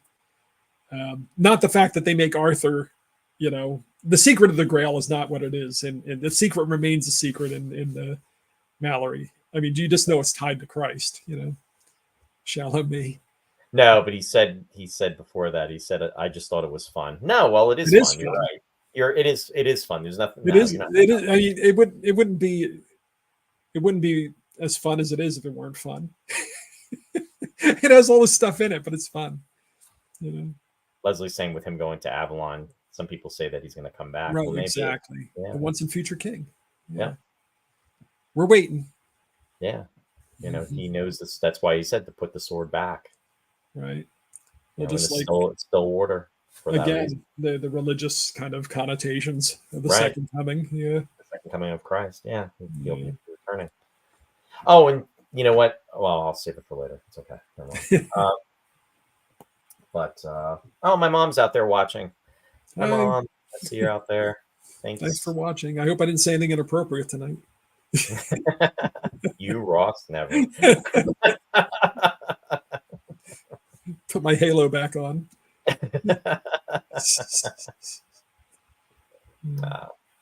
But no, it was an excellent pick. Thanks for doing it. Really, yeah, no, I no, absolutely. I was very excited to watch it again. Have an excuse to watch it. But then there's the pressure. It's like, oh, what do you say about it? No pressure. I gotta organize my thoughts. Matt saying I'm drinking my Guinness to Ross. There you go. One of our grails, Matt. Yeah, there you go. Anyway, let me just Camelot. The Camelot. This really puts for me, it's the ultimate version of I mean, people have their favorites. I understand if somebody likes Camelot or Sword in the Stone or what's his name, Robert Taylor and Knights of the Round Table or what have you. But for this is always my my go-to. Your go-to. King Arthur. Good night, everybody. Just checking, Ross. Just checking. But you were saying this was your go-to movie. Yeah, it was fun. It was interesting to learn that Max von Sydow was somebody they had in mind to play Merlin, because he would have been very good, but he wouldn't have had Nicole's fluency with the language and how he uses words and turns of phrases and the inflections. Yeah, Borman was a crazy director. For every Deliverance and Excalibur, there was a Zardoz and Exorcist too. Very interesting director. No, he Zardoz. We love talking about Zardoz on this show. Yeah. One of the things I wanted to point, just fun facts, something we haven't done in a while. That's the way it was. Release date of this film. Well, the release date of this film was April 10th, but I dated it for today since we're discussing it today. The number one song in the U.S. back in the day was "Being With You" by Smokey Robinson, and the number one UK song was "Making Your Mind Up" by Bucks Fizz. And movie releases that took place April 10th were The Howling, Caveman, if you remember that one, with Ringo Starr. Mm-hmm. And then that was April 17th. Friday the 13th, Part 2 also opened on April 30th. Wow. But the number one film was Excalibur. There you go. So I did see The Howling and Caveman both in the movies. Did you really? I did. Oh, wow. I saw everything back then, but I wouldn't go slasher, so I didn't see Friday the 13th. Hard to believe they're already up to the second one at that point. I know, right? But yeah, exactly. Well, 1980 was time. What's that? The first one came out in 1980. Yeah. And Leslie was asking about this. We discussed this, but of course, the Star Trek connection is, of course, all roads lead to Star Trek with Patrick Stewart, Captain Jean-Luc Picard. And then we've talked about John Borman, Sir John Borman, I should say, the director, writer. Yeah. Sadly, not with us anymore. But... Yeah.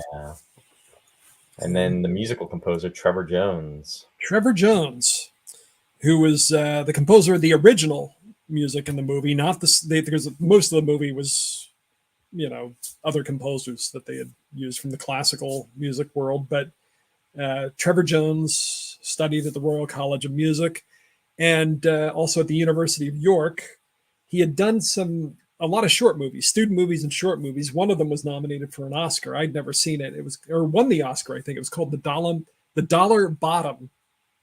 It was a short film in 1981, won the Academy Award, and this got the attention of John Borman. They couldn't afford a name composer for the movie. So he gave Trevor Jones a shot, and based on his what he did with this movie, Jim Henson saw the movie, and he asked him to do the score for The Dark Crystal, which has a very haunting score. I love the score for The Dark Crystal. But he got discouraged. Trevor Jones got discouraged because he didn't get a lot of traction after he thought he was going to like totally take off after that, but nobody made a big deal out of it because, that era, 1982 was like kind of like a second golden age for movie music. Like the first golden age was back in the 30s and 40s. And then you had like the popular stuff that started to kind of creep in. You still had orchestral film scores, but it's really like a big wave came in the 1970s thanks to John Williams and other people were still writing, Jerry Goldsmith and John Barry but John Barry did all kinds of stuff. Miklos Rozsa was still alive, Bernard Herrmann. But after John Williams, everybody started going back to that orchestral style. So you had people that were writing these big scores, and Trevor Jones' Dark Crystal is in that kind of vein. But when that didn't really ignite his career, he started going electronic and doing a lot of electronic scores. And that's what he did for the most part after that. In the middle period of his career, he did scores he did Labyrinth, which of course everybody remembers for the Bowie songs, because that's also the Jim Henson thing. But he did Angel Heart, Mississippi Burning, Sea of Love with Al Pacino and Ellen Barkin. Wow, yeah, sure. And then he went back to he dipped a toe back in the orchestral stuff because he did Spielberg's Arachnophobia. I know Spielberg didn't direct it, but he produced it.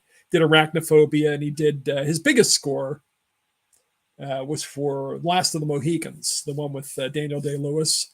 But he had a lot of problems with that because he started it as an electronic score, but the director, Michael Mann, decided he wanted an orchestral score. So he started rewriting as an orchestral score. Michael Mann kept re-editing the film. So he had to keep rewriting scenes. And then it got so close to the release of the film, they brought in Cliff Edelman, another composer, the guy who did Dragonheart. They brought him in to kind of write music for scenes that Trevor Jones couldn't finish. So it was kind of a mixed, like a patchwork. And even though it's a very popular score, Trevor Jones was like a little uncomfortable with his experience with that movie. Right. Man, that must have been tough, Ross. Can you imagine? I mean, you're composing a film, and then the director just starts going in a totally different direction. Yeah. And then starts re-editing the movie, and then not only does he want something different, but also what he actually had filmed is different than what you had envisioned and what you had scored it against. That must have been crazy. And it happens all the time with composers, especially before computers. Because even though it's easier for people to change and edit things very quickly now and decide to change their minds, the scores are such often, you know what Hans Zimmer does, what these guys do. It's like,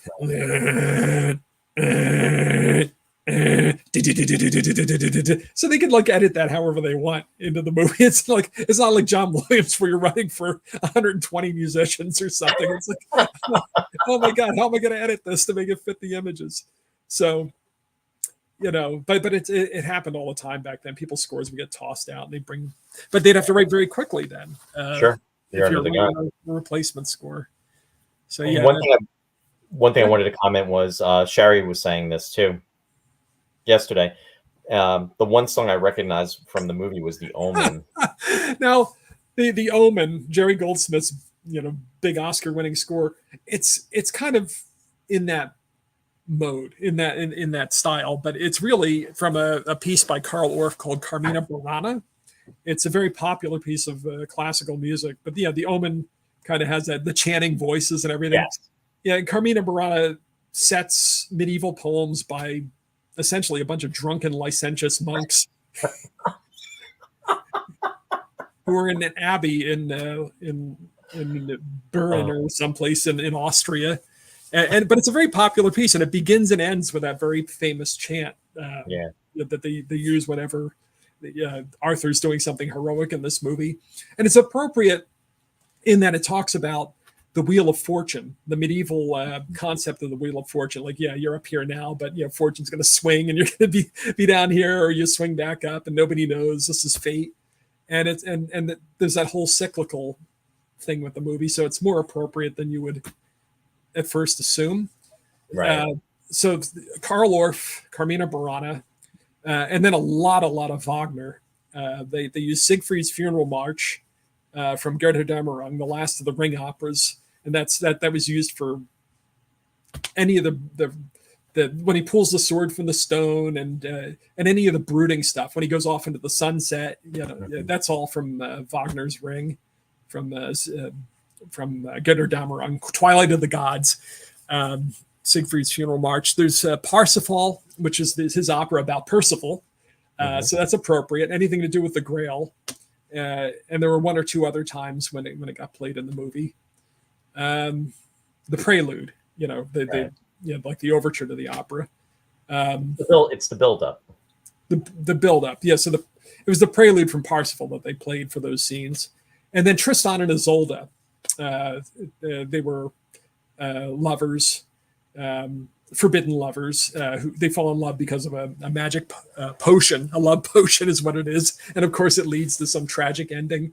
But the music they played for Lancelot and Guinevere was taken from Tristan and Isolde. So actually, all three of those operas were based on Arthurian legends by Wagner. Oh. Well, Wagner did well, not all three. I'm sorry. The Ring operas have nothing to do. Ring operas have nothing to do with King Arthur. I'm sorry, but Parsifal and Tristan and Isolde and another opera he wrote called Lohengrin are all Arthurian, because Lohengrin is actually the son of Parsifal. So, in the operas, in the legends, it's Galahad who's the son of. And I don't think Lohengrin and Galahad are supposed to be the same characters. That's interesting. So they're not the same. Yeah, I don't think they're the same. I don't think Lohengrin has anything to do with the Galahad story. Lohengrin is Lohengrin. But there are all kinds of variants on these legends. And I've already gone way into the weeds with this, way off the tracks, and everybody's going, oh, Ross is doing his thing again. Well, I'm going to bounce back. Where he's in his own head, and he gets lost in the cul-de-sac, and he's trying to bring it back around. I'm going to swing back to fantasy and say, Brennan's commenting, saying the 80s were a great time for fantasy. Conan, Dragon Slayer, Legend, Krull, Neverending Story, The Sword and the Sorcerer are one of my guilty pleasures. All had great scores. Sword and the Sorcerer is one of my great guilty pleasures also. I love it. David Whittaker wrote the film score, and he's a guy who did Hammer movies. Who knew he had it in him? It's like if Sword and the Sorcerer had been done by George Lucas, David Whittaker would be so famous right now, and nobody knows who he is. Yeah. And he also said, I actually think AI will produce some better scores than Zimmer, so I'm looking forward to it. Yeah. And then with that said, Leslie said, Hans Zimmer is your favorite. Don't deny it, Ross. On that note. Yeah. I mean, I'm not saying he doesn't do a good job with what he does, but I'm just sick of it and his imitators. And on that note, hey, Christian, how are you? Thanks for joining. Christian. He's joining from Canada. Good to see you out there. Has he been here the whole time or just popping in at the end? I think he's just popping in. But you're going to be penalized. There's a quiz, Brennan said, I think I'm getting a headache. Lots of laughs. I don't know what happened. On a lucky, Russ started thinking. I see. You just saw Carmina Burana. Yeah, it's a very popular and very, very, to see it live in concert is really something else. Carmina Burana. Often they'll have dancers, but if it's just the orchestra and chorus, it's enough. Lost Ross, yeah. Yeah, you know how I get. I get a little lost in my head. Yeah. Wow. The last time I saw Lohengrin was with Matt. We went to one of those Fathom events and watched the Met production of Lohengrin. How was that? Last year. That was good. It was no Parsifal. Oh, there you go. That was the torturous. Matt and I saw it. Let's see. Fired by.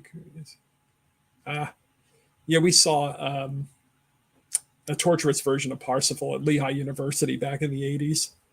Wow. And we still joke about it because it was like 6 hours long, and it was the old-fashioned thing with the school projectors. You remember Yep. those things? I do remember those. Oh yeah, yeah. And every time the reel would run out, they'd have to turn on the lights and change the reel, and there was all kinds of stuff that went wrong, and it was a raked floor. And at some point in the middle of Parsifal, this bottle of booze comes rolling down under the chairs, clanking against all the seats. True awesome. Ross and Matt fashion. It was awesome. Yeah, Wagner and booze. Yeah. That's funny about Full Metal Jacket too. Oh my goodness, Hans Zimmer. Wow. What did Matt say? I didn't see what he just said there. He said it was spectacular. Oh, the Lohengrin. Yeah. Yeah. Oh, wow. Cool beans. It's where you and I. It's where we went to see the Ultraman. The three of us. Oh, okay. Yep. That's when we saw Lohengrin. Gotcha. Center Valley or something. Yep. Yeah, Center Valley. Yeah. God, that was about a year and a half ago already. Can you believe that? God. Yeah. What must people think? It's like, oh yeah, I'll go see. Who knows if we'll see Ross at Ultraman or Lohengrin? You just never know. You never know. Surprise. Maybe even at a Space 1999 movie. Oh, I don't know. That's when you know I've been drugged. Ross. Destination Moonbase Alpha. Yeah. Journey to the Black Sun. Maybe if it makes its way and they get it back into the theaters, then yeah. Okay. We'll drag you to the movies. All right. Leslie saying she only thought you came out for pie. That's right. He wanted her to do Eyes Wide Shut too, but she wouldn't do it. Is that the composer? Is that who he's talking about? Yeah, I think that's what he meant. Thanks, Matt. Wow. Yeah. It's on. Man, that didn't take long. Year and a Matt and half. I went to see the Godzilla movie, Godzilla -1. We saw it in Philly a couple of months ago, last month or the month before. And then we went into Chinatown. Godzilla's Japanese, I understand, but Chinatown's right there in Philly. So we went into Chinatown thinking we were going to go to I'm getting them all like mashed up here. We're going to go to a Vietnamese restaurant in Chinatown after seeing Japanese Godzilla.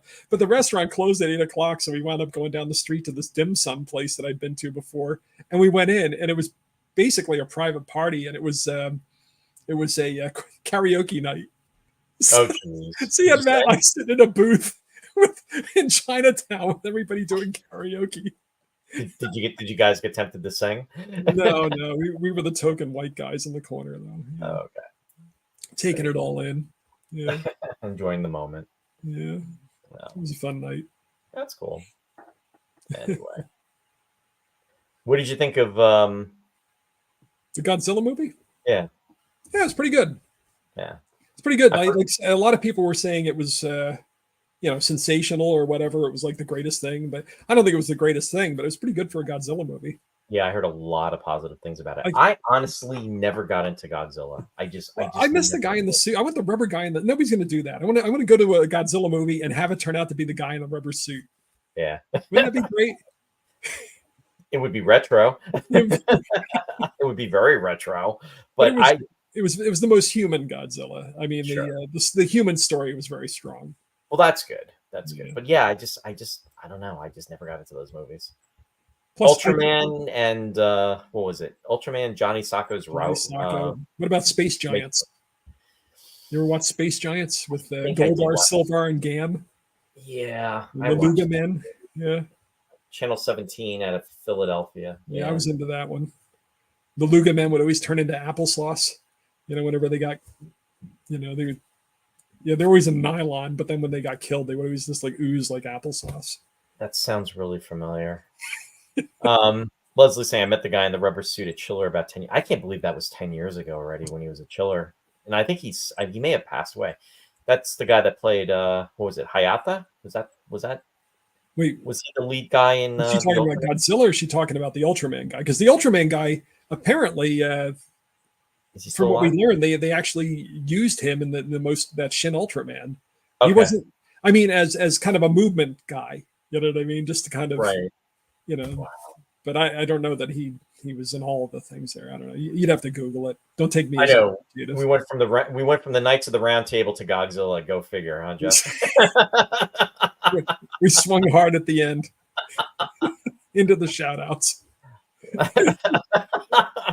Leslie said, yes, he did pass. It was the actual Godzilla. Oh, the guy. Godzilla guy. So not the Ultraman guy at all. Okay. Yeah. I can't keep this straight. But yeah, I used to watch that after school. Yeah. Matt's saying, I can't even pronounce his name. He's still alive, the Ultraman guy. Yeah. He was in good shape when he did the motion capture things. Yeah, I think he was actually at Chiller too. Interesting. But yeah, so anyway, I'm going to go to the shout outs. If you have any last minute comments you want to post about either Excalibur or Godzilla, please feel free to do so. Or Lohengrin. Or there you go. Or Space 1999. Had to sneak that in there. Yeah. Yeah, see you, Leslie. Thanks for jumping on. Off to Avalon. Off to Avalon. Morgan Le Fay. To make some pie. Yeah, that's where they have all the peach pies. It's a very happy place to be. That's where Arthur is. Arthur and the peach pies. Yeah. Arthur makes me think of Arthur, the song by Christopher Cross. Same year too, Ross. 1981. That came out in 81. Yeah. Dudley Moore. Dudley Moore or Matilda May. Lots of laughs. Matilda May. Matt, thanks, Matt. Great show, guys. Run on all the sources, just like the movie. I'm glad you got the We're tapping in. Yeah, I think what we did tonight was kind of an approximation of what John Borman would have done with Lord of the Rings. Hey, you know what? Show. We're laughing and we're having fun. That's the important Yeah. thing. So that's, you know what I mean? We're bringing people together and we're enjoying. So, well, I'm glad Matt found a print of it. We were looking for someplace he could stream it today. Yeah, no, that's good. Yeah. Jeff Rubel just said, I got to go watch some Stargate SG-1 now, where Morgan and Merlin are two of the ancients who built the Stargates. There you go. See that? All roads Lead. Exactly. Anyway, just want to give a shout out to Mike and Mary Beth on Sci-Fi Distilled. They are on Wednesday nights. They discuss 80s, 90s, and beyond. They're going to be on the 24th at 7 p.m. Eastern Daylight Time. They do not know what they're going to be doing, so stay tuned. Check them out on Facebook, and they will be posting before Wednesday, I'm sure. And again, that's Mike and Mary Beth for Sci-Fi Distilled. Next, I want to give a shout out to Country Gate Players. They opened the season with the Neil Simon's The Odd Couple, and it opened up on Saturday night last night. And they also had a matinee performance today as well, too. We'll be actually going to see that next weekend. Very excited about this. If you are in the Belvedere, Harmony, New Jersey area, definitely check it out, especially if you like to play, because everything that Country Gate does is awesome. You can go to the website, and it is www.countrygate.org. Also, Bill Scarrato, my friend who owns the theater, he can go to his website, which is www.billscarrato.com for information. The dates again for next week is Saturday, April 27th and 28th, and ticket information is on the website. So definitely check it out. Also, want to give a shout out to Ticonderoga weekend coming up. Ticonderoga is in Ticonderoga, New York, and the dates are May 17th, 18th, and 19th. It has been moved up. It has in the past been in August. So for information in regards to the information about the convention, and I shouldn't call it a convention. It's really it's more than that. It's definitely it's almost like a nostalgia event, really. But they're going to have some really cool folks there. Jonathan Frakes, #1 from Star Trek Next Generation, LeVar Burton, Geordi LaForge, Walter Koenig, the original Chekhov from Star Trek, and also Clint Howard, who was in the first episode, not if you don't count the two pilots, which was called the Corbomite Maneuver. He played Baylock. They will be there. For information, you can go to www.StarTrekTour.com. Also at the convention, at the event, I should say, is going to be David Gerald, who is known for writing The Trouble with Tribbles. And also the Inglorious Treksperts will be there as well. So it's going to be Mark Altman, Ashley Edward Miller, and Darren Dockerman. So definitely mark your calendars for this event. Also in July coming up, William Shatner will be returning to the set tour. And that is going to be July 12th, 13th, and 14th. And for information, again, just go to the website, www.startrektour.com, for ticket information. And also the Inglorious Treksperts will be at that event as well. I want to give a shout out to my friend Geoffrey Morris in regards to the project The Eagle Obsession. For information on this project, which is currently in the making, it is going to be released next year in 2025.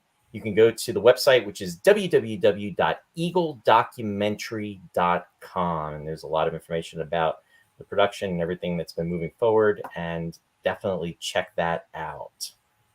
And also want to give a shout out to Captain Phil from Captain Phil's Planet, WUSB 91 FM, Stony Brook, New York. The captain schedule is on Friday nights between 9 p.m. and 11:30 p.m. In fact, I'm going to be hooking up with the captain and going to Ticonderoga next month. So should be a fun time as well up there. So you can actually see the captain and get to see me up there too. I should have pointed that out. I'm going to be doing 2 presentations. The captain will be doing some stuff too. Regards to the London 1999 event, the 50th anniversary celebration, my friend Warren Friedrich is headlining this. And this is going to be taking place September 11th through the 17th. And for information in regards to the convention, you can go to the website, which is www.space199950years.com. It's going to be the one of, I'm sure, many 50th anniversary celebration events for Space 1999, but this is going to be a big one, taking place in the UK this September. Space 1999 started production back in 1973 and went through to 1976. So we are speaking right now, 1999's production is celebrating the 50th anniversary. So for information in regards to hotel information, guests that are going to be attending, and anything in regards to tickets, definitely check out the email address. And again, the website address, which again is www.space199950years.com. Also want to give a shout out to my son, Ryan, who has his website going, which is Run by Ryan, Empower Your Run. He provides online coaching and is an online coaching service provider. You can go to his website, which is going to be www.runbyryan.com. You can sign up. There's no cost for the sign up, but there's different tiers and levels for if you want to go to the next level. Definitely check it out. And he really does an awesome and amazing job with this. And then also want to give a shout out to Martha for Studio One Thrift. And they actually have a new physical store location, which has been open for several months now. You can check it out. And also, she also has the online store. In regards to informational updates, go to www.studioonethrift.com for quality, stylish, affordable clothing for men and women. You can receive styling updates as well. Just be sure to register with your email address. And again, that's Studio One Thrift, www.studioonethrift.com. And Ross, if you can let everybody know what you've got coming up for next week. Well, there you go. Those are my recorded shows. And that's the URL where you can listen to them. You've got the times right there for the Eastern times. If you're out on the West Coast, you knock off 3 hours. And I tease them on my Facebook page at Classic Ross Amico. I don't know what I'm doing. I think for Sweetness and Light, I'm going to do an April in Paris show is what I'm going to do. And that's all lighter music and, stuff that's easy to digest and fun for a Saturday morning. So you got Picture Perfect, Sweetness and Light, and The Lost Chord on KWAX and kwax.uoregon.edu. And again, my Facebook page is Classic Ross Amico. I'll keep you posted. I hope you follow the page already. So, I shouldn't even have to even do this every week. Go to the page. No. Read my stuff. I write fun things. Yeah. Yeah, no. And you put a lot of great effort into it, Ross. So definitely, if you haven't done it, folks, make sure to check out his page and just like it and even share it. And like me. Yeah. Yeah, please. I need your love. And then next, in regards to our next episode, please stay tuned. We have to figure out what is actually going on. So I'm not sure when we're going to be doing. Next weekend it's going to be, there's just a lot of stuff going on. Chiller Theater, where I was talking about it just a little while ago. Chiller is actually going on. It's in New Jersey. It's it's almost like an autographia type of convention that takes place in the UK, and it's also like the major Hollywood signing autograph show that takes place in Hollywood in California. Now, Chiller is done twice a year. It's done at the end of April and it's done at the end of October. It's done essentially every 6 months. So they're going to have a lot of guests there. In fact, William Shatner is going to be there on Saturday too. That's going to be going on. He's going to be there for one day only. And there's going to be a lot of other cool guests that are going to be there as well. And maybe going there on, I'm not sure if it's going to be Friday or Saturday. So again, just trying to iron all that out. So we may do a show Friday, not sure yet. So stay tuned in regards to that, and we'll let everybody know. But yeah, that's going to be taking place, and it's a fun time. So you folks, anybody out there is going to Chiller, I know Leslie usually goes, and I know Leslie left, but anyway, just to let you know. Matt, in regards to your question, you were asking about Dan Roebuck. I believe he is in Bethlehem still. I don't know how long he's going to be in the area. Actually, the reason why Matt's bringing this up, and for the folks that saw my personal Facebook page, actually got to do a really kind of cool movie, be part of a cool movie in regards to doing some extra work last weekend and then also this week. And Dan Roebuck's been doing a lot of cool stuff in regards to, because he's from this area. Pennsylvania is literally on the New Jersey-Pennsylvania border, is only like a mile and a half from our house. So, I mean, we were like, right on the cusp, but Bethlehem is only about 30 minutes away. And Dan grew up in this area, so it's really cool. And he's really trying to give back to the community in regards to doing special movies and doing different types of events and things. And it's really cool. So anyway, I was part of the movie that's called Saint Nick of Bethlehem, and it's going to actually be coming out. It's scheduled to come out later this year. So it was a lot of fun to be a part of that project as a background performer. So definitely had a lot of fun doing that. Hope to do maybe some stuff in the near future.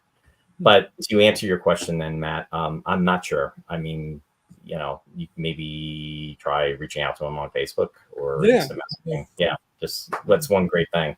And again, he's a great guy. I mean, I had never met him, and I would love to have him on the show too, because as many folks know, he just did a year and a half ago, he just did the Munsters. He was Grandpa Munster in that, and the Rob Zombie movie. Yeah, exactly.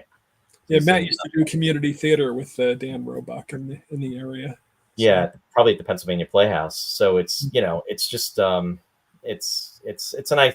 The Valley is really cool in regards to different things that go on, and it's a nice community of things. So he's really, again, Dan has really tried to keeping things alive here, and which is great considering it. Doing stuff like that, and he's done other movies too. So if you haven't checked that out yet, definitely go on his on his Facebook page and look into that, and you can find out about more information.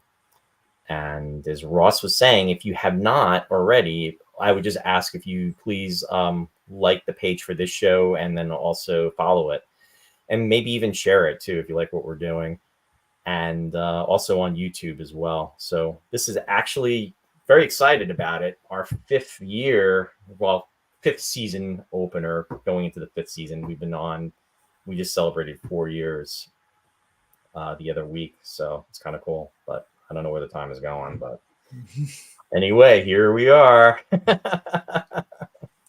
Longer than Star Trek. Yeah. Well, I wouldn't go that far. The original series. Yeah, there you go. Yeah. So, and actually, in regards to that too, that's going to be one of the presentations I'll be discussing up in Ticonderoga, Treconderoga. Going to be doing a presentation on Star Trek: The Original Series, essentially talking about the 60th. It's the 60th anniversary that The Cage was began filming in November. Talking about that, and then also just how Star Trek from the 60s has continued to resonate till now. I mean, think about it. 60 years later, almost, and we're still talking about it and still liking it, still going strong. So that's going to be the subject of my discussion.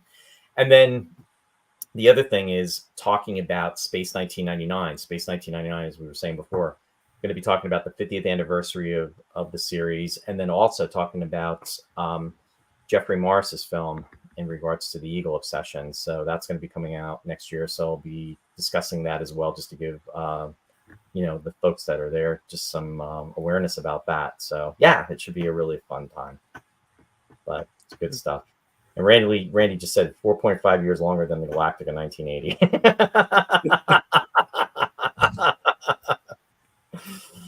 Yeah, Galactic in 1980. It's one of those things we don't like to talk about. But Ross, before we cut short, I wanted to ask you, because I'm doing this online right now. Were you a Voyage to the Bottom of the Sea fan? I don't know if I'd say I was a fan. I mean, I saw it, I watched it. Did you enjoy it, or? Sure. Okay. Now, the reason why I'm asking Ross about that is I've been going back and rewatching a lot of those episodes, and it's something that I think I definitely would like to cover. Yeah, well, I'd be fine with covering it. I just have to watch them. Yeah, and again, there's 4 seasons of Voyage to the Bottom of the Sea. It was on from 64 to 68. We're not going to cover. We'll talk about the show in general. We're not going to go through each episode. And we did do the movie. We did the Walter Pidgeon movie. Yeah. We did, and that movie actually celebrated its 60th anniversary in what was it, 3 years ago? Believe it or not. So that was filmed in 61. Walter Pidgeon, Robert Sterling, Barbara Eden, Peter Lorre, Joan Fontaine, great stellar cast. So, but yeah. So with that said, I'd be into it. Yeah, good. No, go ahead. No, I'd be up for it. I just need time to brush up on it a little bit. We're supposed to do the Apes series at some point too.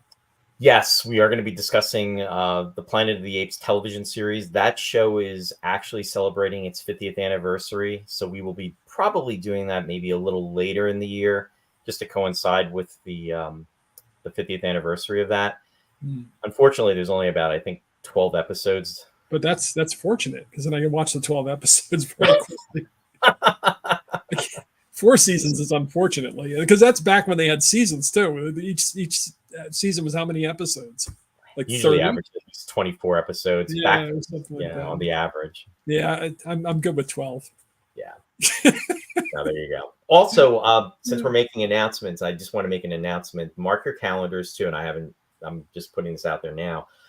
I'm going to be having Marlon Mason on the show, and she's an actress that did an incredible amount of episodic television in the 60s, 70s, and the 80s. And it was such a pleasure. And I want to thank Lou for connecting me with Marlon. She's super nice. And she's done so much stuff back in the day. And I'm going to be having her on the show. It's going to be a Sunday show. And it's going to be on May 12th, which is actually Mother's Day. It'll be at 7 p.m.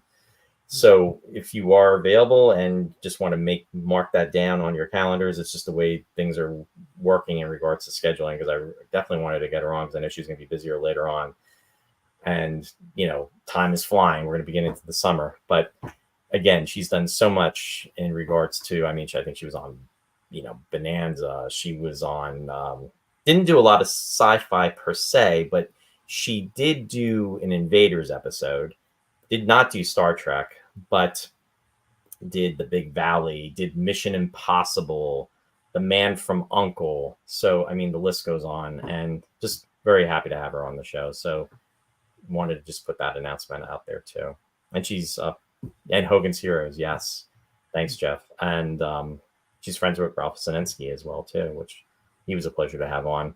Ralph will be celebrating his 101 birthday on May 1st. And what an amazing director too. So anyway, with that said, just want to thank everybody. It's been nice catching up with everyone. Thanks for hanging in there. Ross, any last words? It's a long goodbye. I just wanted to ask you if that backdrop is where they shot the Excalibur. Is that why that's up there? Yes. So you're using this. There's a busy backdrop, but I see the waterfall, and I just figured that might have been where they had filmed it. That estate, whatever that was. Yes, that was that. I forget the name of the waterfall. We said it earlier. Yeah. That they clear something or other. Yeah. That they did exactly, and I thought it was just appropriate to use that. Okay. Powers Court waterfall. Powers Court. Yeah. Very good. Thought that imagery was only appropriate. Thanks for clearing that up for me, and thank you so much for doing this movie. Yeah, thank you, Ross. As always, it's great, and what a great way to kick off the new season. So, with that said, to everyone, Have a wonderful week. Live long and prosper. And we'll see you soon. Good night.